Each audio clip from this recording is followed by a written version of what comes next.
Abu Hurairah radhiyallahu an ingin melihat siapakah orang yang disabdakan oleh Rasulullah SAW yang mati dalam su'ul khatimah.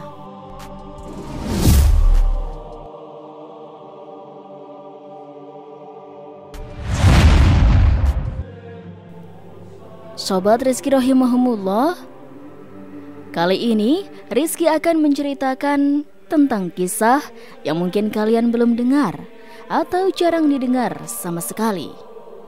Nama yang mungkin terlihat asing, namun tercatat dalam sejarah besar Islam. Namun bukan tentang kebaikannya, melainkan tentang keburukan yang dilakukannya, yang dimana ia membuat sebab musabab terjadinya perang sesama kaum muslimin. Dia adalah Nahar Ar-Rajjal, seorang pengkhianat terbesar dalam sejarah Islam. Dan ini dia kisah selengkapnya. Simak sampai akhir ya sobat. Sobat Rizky rahimahumullah, tentang Nahar Ar-Rajjal dikisahkan setelah wafatnya junjungan Nabi besar Muhammad SAW pada tahun 11 Hijriah, membuat kota Madinah mencekam. Suku-suku Arab di luar kota dan Madinah secara serentak menyatakan memisahkan diri dari naungan Islam. Dan peristiwa inilah yang dikenal dengan gerakan murtad. Ada yang tidak mau lagi mengeluarkan zakat, bahkan ada yang mengangkat dirinya sebagai nabi baru utusan Allah, seperti Tulaiha al-Asadi dan tokoh besar Bani Hanifah di Yamamah, yaitu Musailamah, yang sebelumnya disebut Rasulullah SAW dengan sebutan Musailamah al-Kadzab. Setelah wafatnya Rasulullah SAW, mereka bahkan berani menyerang kota Madinah saat Madinah kosong. Karena saat itu seluruh kekuatan muslimin dikirim Khalifah Abu Bakar ke wilayah Syam. Situasi Madinah yang dipandang lemah oleh suku-suku lain di Jazirah Arab ini yang dimanfaatkan oleh Musailamah untuk menyebarkan pengaruhnya untuk menguasai Jazirah Arab dengan cara menyebut dirinya sebagai utusan Allah Subhanahu wa taala. Hasilnya luar biasa. Hampir seluruh wilayah Yamamah menjadi pengikut sang nabi palsu. Keberhasilan Musailamah ini terjadi karena hasutan Naharjal. Kemudian, nabi palsu yaitu Musailamah al-Kadzab memang merisaukan umat Islam di Madinah. Ia sudah mengikrarkan diri sebagai nabi sejak Nabi Muhammad SAW masih hidup. Musailamah berkata kepada kaum pengikutnya, "Aku bersaksi Muhammad itu seorang nabi, dan aku juga seorang nabi." Ini adalah saksi Nahar Ar-Rajjal, salah satu murid Nabi Muhammad SAW.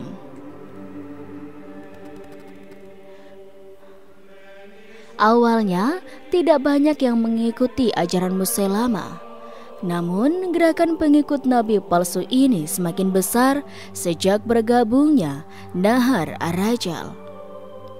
"Wahai Bani Hanifah, aku bersaksi pernah mendengar Muhammad berkata bahwa Musailamah juga seorang nabi," ujar Nahar Ar-Rajjal kepada pengikut Musailamah. Namun, mengapa setelah mendengar ucapan Nahar Ar-Rajjal, para pengikut nabi palsu Musailamah semakin bertambah? Karena Nahar Ar-Rajjal dikenal oleh sepupunya sebagai seorang muslim yang langsung belajar Islam dengan Rasulullah SAW di Madinah. Bahkan ia diutus oleh Nabi besar Muhammad SAW untuk menghentikan gerakan murtad kaum Bani Hanifah dan agar menyampaikan surat Nabi Muhammad SAW yang berisi bahwa Musailamah bukanlah seorang nabi, tapi seorang pendusta. Namun ketika Nahar Ar-Rajjal bertemu dengan Musailamah, keadaan yang terjadi justru sebaliknya. Nahar Ar-Rajjal justru terpengaruh dengan harta dan jabatan yang diberikan oleh Musailamah, sang nabi palsu itu. Akhirnya, Nahar Ar-Rajal menyembunyikan pesan Nabi Muhammad SAW bahwa Musailamah adalah seorang pendusta. Bahkan ia membalikan fakta bahwa Nabi Muhammad SAW telah merestui Musailamah sebagai seorang nabi utusan Allah. Nahar Ar-Rajal ternyata belum memiliki cukup keimanan. Meski ia telah berbekal ilmu agama, ia tergoda dengan iming-iming sang nabi palsu untuk dijadikan tangan kanannya untuk menguasai bangsa Arab. Ia terperangkap dalam lembah kesesatan. Musailamah sang nabi palsu justru memanfaatkan ketenaran Nahar Ar-Rajal yang dianggap oleh kaumnya mengerti ilmu Islam. Akibatnya, sebagian besar masyarakat Bani Hanifah yang semula meragukan kenabian Musailamah kini semakin memantapkan hatinya dengan mengimani Musailamah sebagai Rasul utusan Allah. Itu sebabnya para sahabat Nabi Muhammad SAW di Madinah menilai Nahar Ar-Rajal jauh lebih berbahaya dari Musailamah sang nabi palsu. Sebab ia telah menyalahgunakan posisinya sebagai orang yang mengerti agama yang dipercaya masyarakatnya, justru menyesatkan kaum muslimin dari kaumnya. Dan akibatnya puluhan orang murtad dan beriman kepada nabi palsu. Sobat Rizki rahimahumullah, orang-orang yang masih beriman kepada Nabi Muhammad SAW disiksa, dipaksa untuk beriman kepada sang nabi palsu. Dan ternyata fakta murtadnya Nahar Ar-Rajal telah dikatakan oleh Rasulullah SAW saat berkumpul dengan para sahabatnya di Madinah, bahwa salah satu dari sahabatnya ini akan ada yang memiliki gigi geraham sebesar gunung Hud, sebagaimana hadis yang diriwayatkan oleh Abu Hurairah radhiyallahu an. Kala itu Abu Hurairah sedang bersama dengan para sahabat yang lain duduk bersama Rasulullah. Rasulullah SAW pun bersabda bahwa nanti akan ada di antara kalian yang gigi gerahamnya jauh lebih besar dibanding dengan gunung Uhud di neraka. Sehingga Abu Hurairah radhiyallahu an yang mendengar sabda Nabi Muhammad SAW itu menjadi ketakutan. Ya Allah, ini berarti pertanda buruk bahwa yang ada di sekitarku ini nanti atau bahkan mungkin diriku akan mendapatkan kehinaan seperti apa yang disampaikan oleh Rasul. Maka orang-orang yang berada di sekitar Nabi ketika itu dicatat namanya satu persatu oleh sahabat Abu Hurairah. Abu Hurairah radhiyallahu an ingin melihat siapakah orang yang disabdakan oleh Rasulullah SAW yang mati dalam su'ul khatimah, artinya akhir hidup yang jelek. Satu persatu sahabat Nabi meninggal mendahului Abu Hurairah, dan ternyata semua dari sahabat mulia itu wafat dalam keadaan husnul khatimah. Mereka semua syahid ketika membela agama Allah. Dan ternyata hanya tersisa 2 orang saja yang ketika itu duduk bersama Nabi SAW, yaitu Abu Hurairah dan Nahar Ar-Rajal. Nahar Ar-Rajal menjadi tangan kanan nabi palsu Musailamah. Ia selalu mendukung dan melaksanakan setiap ucapan dan perintah Musailamah, sang nabi palsu. Bahkan ia selalu memberi kabar kepada Musailamah mengenai syariat Islam yang dibawa Nabi Muhammad SAW. Sehingga Musailamah sang nabi palsu meniru syariat Islam dan ayat-ayat Al-Quran dengan membuat syariat dan ayat tandingan yang diakuinya berasal dari wahyu Allah Subhanahu wa Ta'ala. Musailamah sang nabi palsu pun mengumumkan syariat baru bahwa khamar ataupun minuman keras kini dihalalkan Allah, dan Nahar Ar-Rajal pun mendukungnya. Bahkan di depan mata Nahar Ar-Rajal, Musailamah sang nabi palsu sering bersenang-senang dengan wanita dengan alasan perintah wahyu dari Allah Subhanahu wa Ta'ala. Masyarakat yang sudah dibutakan ucapan Nahar ar-Rajal bahwa tindakan sang nabi palsu berasal dari perintah Allah pun dengan rela menyerahkan wanita kaumnya kepada Musailamah, sang nabi palsu, untuk mendapatkan berkah, untuk digarap di ranjang, yang dimana sebenarnya hanya untuk memenuhi nafsu bejat Musailamah. Musailamah, sang nabi palsu yang memang licik dan senang mengumbar syahwat ini, bahkan memperdayakan musuhnya seperti Hajah binti Al-Haris dari Bani Tamim, seorang dukun wanita dari Irak yang memimpin kaumnya untuk menyerang Yamama. Bahkan diperdaya hingga takluk kepada sang nabi palsu Musailamah. Bahkan menikahinya dengan mahar membebaskan penduduk Irak yang dipimpin saja, yaitu nama dukun wanita tersebut, dengan mahar membebaskan kewajiban sholat subuh dan sholat isya. Rasulullah SAW pernah bersabda, sesungguhnya sholat yang paling berat dilaksanakan oleh orang-orang munafik adalah sholat isya dan sholat subuh. Sekiranya mereka mengetahui keutamaan keduanya, niscaya mereka akan mendatanginya sekalipun dengan merangkak-rangkak. Hadis riwayat Bukhari dan Muslim. Perbuatan Musailamah, sang nabi palsu, mengundang keraguan pengikut setianya yang lain, sebab tindakannya sama sekali tidak mencerminkan selaku seorang nabi.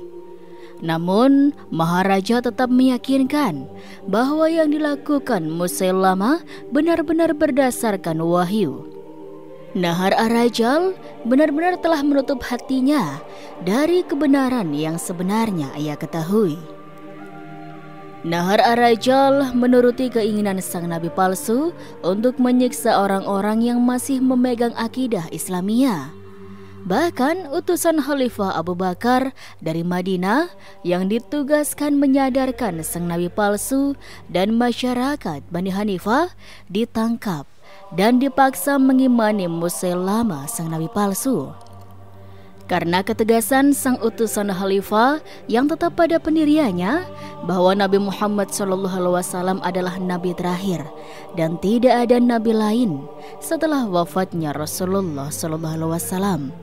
Sang utusan khalifah pun dibunuh oleh Nahar ar-Rajal. Kelakuan Nahar ar-Rajal ini semakin membuat gerah para sahabat radhiyallahu an di Madinah. Orang yang pernah bersyahadat di depan Rasulullah, bahkan belajar bersama para sahabat Rasul, kini malah menjadi seorang yang mengimani nabi palsu.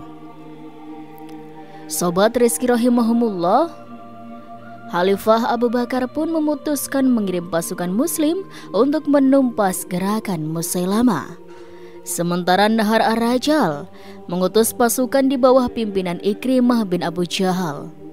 Namun karena besarnya jumlah pengikut Musailamah, maka Khalifah Abu Bakar menambah pasukan bantuan yang dipimpin Khalid bin Walid. Nahar ar-Rajal yang mengetahui keberangkatan pasukan muslimin pimpinan Khalid bin Walid merasa gentar. Musailamah, sang nabi palsu pun menyenangkan hati Nahar ar-Rajal dengan mengatakan Allah pasti memenangkan pihaknya. Bagaikan tersihir oleh kalimat Musailamah, Nahar ar-Rajal kembali timbul semangatnya dalam menghadapi pasukan muslimin. Ia kemudian meyakinkan para pengikutnya agar tidak ragu menghadapi pasukan muslimin. Tepat di bulan Rabiul Awal tahun 12 Hijriah, 40.000 pasukan pembela Musailamah Al-Kadzab berhadapan dengan 13.000 pasukan muslimin pimpinan Khalid bin Walid. Namun keesokan harinya, dua pasukan kembali berhadapan. Kebohongan Nahar ar-Rajal mulai terungkap setelah pasukan muslimin meneriakan fakta tentang Nahar ar-Rajal yang mengkhianati Nabi Muhammad SAW yang telah mengirimnya untuk menyampaikan kebohongan Musailamah, sang nabi palsu. Hal ini pun mengundang kemarahan para pengikut sang nabi palsu yang merasa ditipu oleh Nahar ar-Rajal. sehingga tersesat mengikuti sang nabi palsu. Namun peperangan tak bisa dihindari. Khalid bin Walid yang menantang duel sang nabi palsu dihalau oleh Nahar Ar-Rajal. Karena bagi Nahar Ar-Rajal, seorang nabi tidak pantas untuk melayani tantangan. Sekalipun para pengikutnya meminta sang nabi palsu untuk melayani tantangan Khalid bin Walid. Akan tetapi, berbagai alasan keluar dari mulut Nahar Ar-Rajal dan sang nabi palsu Musailamah yang hina dina ini. Pertempuran dahsyat pun terjadi. Inilah perang Yamamah yang diabadikan dalam sejarah sebagai perang melawan kaum murtad terbesar dan terdahsyat. Pihak kaum murtad akibat terungkapnya kebohongan Nahar Ar-Rajal, pasukan muslimin berhasil mendesak kaum murtad Nahar Ar-Rajal yang semakin terjepit. Sebuah panah yang dilepaskan pasukan muslimin pun berhasil mengenai dirinya. Kaum murtad pun terdesak hebat hingga berlindung di balik benteng. Puncaknya sang nabi palsu Musailamah tewas mengenaskan di ujung tombak Wahsy. Kematian Nahar Ar-Rajal dan Musailamah mengakhiri perang Yamamah. Kaum murtad yang selamat pun sadar dan kembali ke pangkuan Islam. Mereka menyesal telah tersesat dalam kesesatan akibat kebohongan Nahar Ar-Rajal. Sobat Rizky Rahimahumullah, dan inilah kisah Nahar Ar-Rajal, seorang yang dulunya pernah belajar ilmu langsung dari Rasulullah SAW. Seorang yang pernah duduk di majelis Rasulullah SAW. Namun karena keimanannya belum cukup kuat, maka dia sangat mudah terpengaruh oleh kesenangan duniawi. Dan di akhir hayatnya, dia mati dalam keadaan su'ul khatimah. Na'udzubillahi min dzalik. Dan mudah-mudahan dari kisah ini kita bisa mengambil beberapa pelajaran dan hikmah, dan juga mudah-mudahan kisah ini bermanfaat bagi kita semuanya. Amin, amin ya robbal alamin. Wallahu alam bissawab. Itulah sobat sedikit kisah kali ini, kurang lebihnya Rizky mohon maaf, dan sampai jumpa lagi di kisah-kisah selanjutnya ya sobat. Sekian dari Rizky, wassalamualaikum warahmatullahi wabarakatuh.